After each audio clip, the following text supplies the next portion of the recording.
आज के इस वीडियो में बताऊंगा कश्मीर यूनिवर्सिटी के जो स्टूडेंट्स हैं, जैसा कि यहाँ पर जो स्टूडेंट्स हैं वो किसी ना किसी बोर्ड से एग्ज़ाम यहाँ पर पास करके आए हैं। कोई जेके बोस से, कोई सीबीएसई से। अब यहाँ पर उन्होंने जेके बोस का पैटर्न देखा है, जेके बोस में कैसे लिखना होता है वो तो उन्होंने सीख लिया है। मगर अब कश्मीर यूनिवर्सिटी में कैसे यहाँ पर आंसर शीट पे लिखना होता है, कैसे यहाँ पर क्या कुछ लिखना होता है, तो वो मैं आपको यहाँ पर बताऊँगा। एंड आपने क्वेश्चंस के आंसर किस तरीके से लिखने हैं, कैसे यहाँ पर आपने क्वेश्चन नंबर देना है ताकि आपको फुल मार्क्स मिल सकें।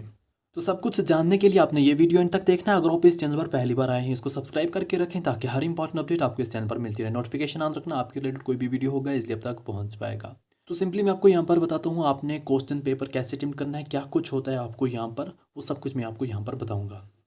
तो आपको जैसे ही आंसर शीट यहाँ पर मतलब दी जाएगी, जो आपकी आंसर शीट होगी जहाँ पर आपने लिखना है, पहले उसकी बात हम करते हैं। तो आपकी जो आंसर शीट है उसका जो फ्रंट पेज है वहाँ पर आपको अपना नेम, आपका जो भी चीज़ें मतलब सब्जेक्ट है, कोर्स है, क्या कुछ लिखना वो मैं आप आगे बताता हूँ। वो जो पेज है वो आपने इसी हिसाब से रखना है। जो आपका सेकंड पेज होगा इस हिसाब से उसमें भी कुछ ना कुछ आपको लिखना पड़ेगा, वो भी आपने साथ में ऐसे ही रखना है।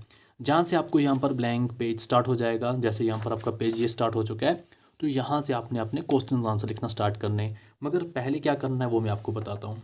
जैसा कि स्टार्ट में आपको वहाँ पर दिया होगा रोल नंबर लिखने के लिए, तो वहाँ पर दिया होगा रोल नंबर, आपने अपना रोल नंबर लिखना है। रोल नंबर आपने सिंपल भी लिखना है एंड वर्ड्स में भी लिखना पड़ेगा।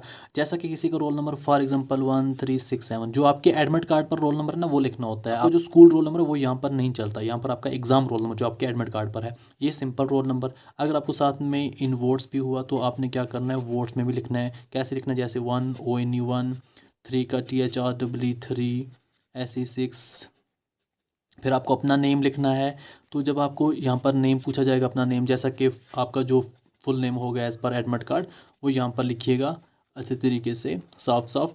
एंड जो आपका यहाँ पर फॉर एग्जांपल ये चीज़ें भी होगी, आपको सब्जेक्ट कौन सा है, जैसा कि फॉर एग्जांपल मैं यहाँ पर आपको सब्जेक्ट के हिसाब से बताऊँगा। कल आपको इंग्लिश लैंग्वेज है तो आपने यहाँ पर इंग्लिश लैंग्वेज ही लिखना है। इंग्लिश लैंग्वेज जैसे ही लिखोगे पूरा फुल, तो साथ में आप AEC भी लिख सकते हो। एंड यहाँ पर जब सब्जेक्ट भी आपका कंप्लीट हो गया, फिर आपने कोर्स कौन सा है वो चीज़ भी आपको पूछी जाती है। तो कोर्स आप सिंपली BG भी लिख सकते हो, ऑनर भी लिख सकते हो, सब कुछ ये सब कुछ है यहाँ पर अब चलेगा, इतना कोई मुश्किल यहाँ पर नहीं है। तो आपकी मेन चीज़ें यही होती हैं, ये आपके फ्रंट पेज पर आ जाती हैं। तो आपने यहाँ पर एक सिग्नेचर करना होता है, जो आपका यहाँ पर सिग्नेचर होगा, फिर बाकी जो एग्जामिनर होंगे वो आकर अपना सिग्नेचर करेंगे। फॉर एग्जाम्पल आपके सामने मैं एक क्वेश्चन पेपर रखता हूँ, ये अभी मैंने आपके लिए बनाया हुआ है, ये मैं आपको फॉरवर्ड भी करूँगा तो व्हाट्सएप ग्रुप में। तो यहाँ पर आप देखोगे फॉर एग्जाम्पल आपको यहाँ पर सेक्शन A के शॉर्ट क्वेश्चन जो हैं वो दिए गए हैं। एंड यहाँ पर सेक्शन B के आपको जो मीडियम क्वेश्चन हैं वो दिए गए हैं। जैसा कि क्वेश्चन ये इस तरीके से आपको पेपर ही होगा, छोटे 8 आपको क्वेश्चन होंगे शॉर्ट वाले। एंड आपको सेक्शन B में मीडियम आंसर होंगे, जैसा कि क्वेश्चन नंबर 1 दिया गया है R में, इसका ये क्वेश्चन 2 साथ में R में ये वाला क्वेश्चन दिया गया, क्वेश्चन नंबर 3 R में ये वाला क्वेश्चन दिया गया, क्वेश्चन नंबर 4 आपको फिल इन द ब्लैंक्स दिया गया है, ये आपको होमोनाइम्स का दिया गया है। ऐसे ही आपको क्वेश्चन इसका R में दिया है होमोफोन्स के बारे में।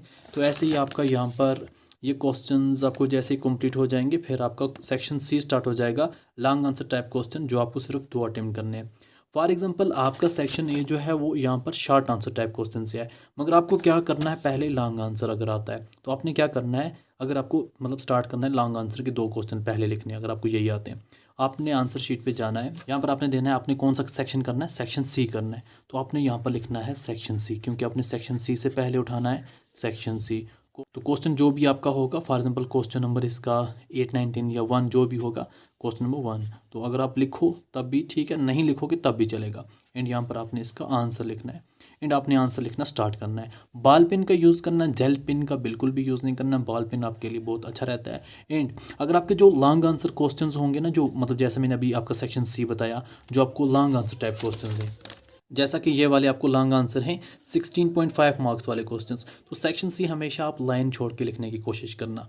जैसे लाइन इसको छोड़ के लिखोगे, फॉर एग्जाम्पल आपका जो भी कुछ होगा आप यहाँ पर पहले अच्छे से लिखोगे, लाइन छोड़ा फिर ऐसे लिखोगे। जो आपको section C long answer type वाले क्वेश्चंस होंगे, लॉन्ग आंसर वाले आप कोशिश करना, अगर आपको 2 पेज भी हो जाते हैं वो भी बहुत है, अगर 3 पेज भी जाता है वो भी बहुत है। अगर ये आपको बोलोगे 16 मार्क्स या जो आपको और क्वेश्चन पेपर आएंगे उसमें ज़्यादा मार्क्स होंगे, बोलोगे 2 पेज मैंने लिखे तो बहुत कम पड़ गए, ऐसा नहीं है, आपके 2 पेज भी बहुत हैं यहाँ पर। तो आप लाइन छोड़ के लॉन्ग आंसर को लिख सकते हो।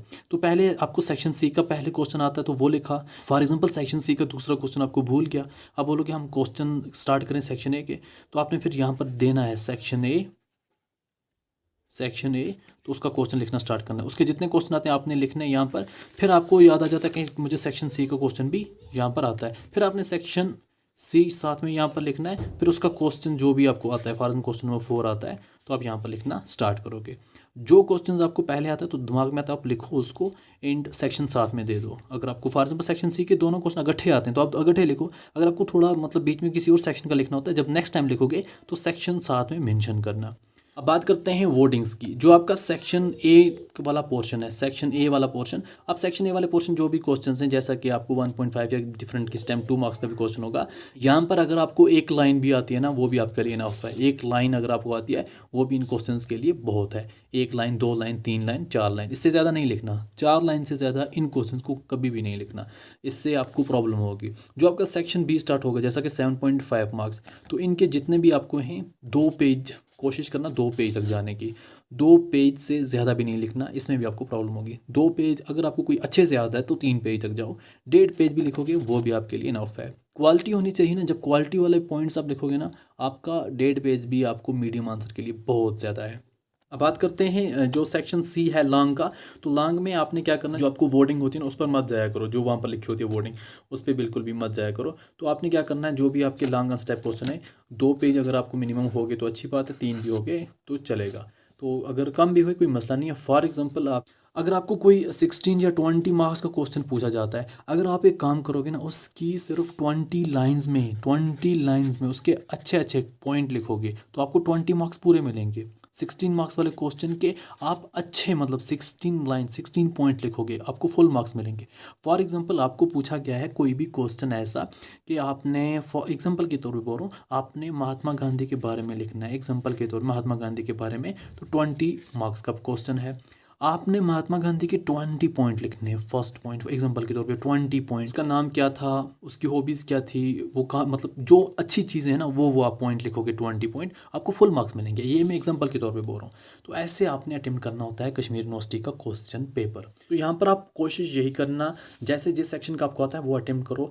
अगर आप अच्छे तरीके से लिखोगे ना, अगर आप अपनी लैंग्वेज में, इंग्लिश को छोड़ के बाकी किसी सब्जेक्ट को आप अपनी लैंग्वेज में भी लिखोगे ना, आप अच्छे पॉइंट लिखोगे, आपको फुल मार्क्स मिलेंगे। कश्मीर यूनिवर्सिटी वाले मार्क्स नहीं खाते, ये बात याद रखना मेरी, कि मार्क्स नहीं खाते। ऐसा किसी ने आपको बोला होगा कि हमने मतलब 50 किए थे, हमें 20 भी नहीं आए, तो ये गलत है। अगर आप अच्छा लिखोगे, आपकी जो ग्रामर है वो गलत भी होगा, मगर पॉइंट अच्छे लिखे होंगे, तो आपको वो वहाँ पर फुल मार्क्स मिलेंगे। तो इसलिए वो आपके मार्क्स खाते नहीं हैं। तो अच्छे तरीके से लिखना, पेपर अटेम्प्ट अच्छे से करना। तो ये है कश्मीर यूनिवर्सिटी के फ्रेशर स्टूडेंट्स के लिए कि कैसे अटेम्प्ट करना होता है पेपर। अगर कोई और डाउट रहा कमेंट में ज़रूर बताना। इस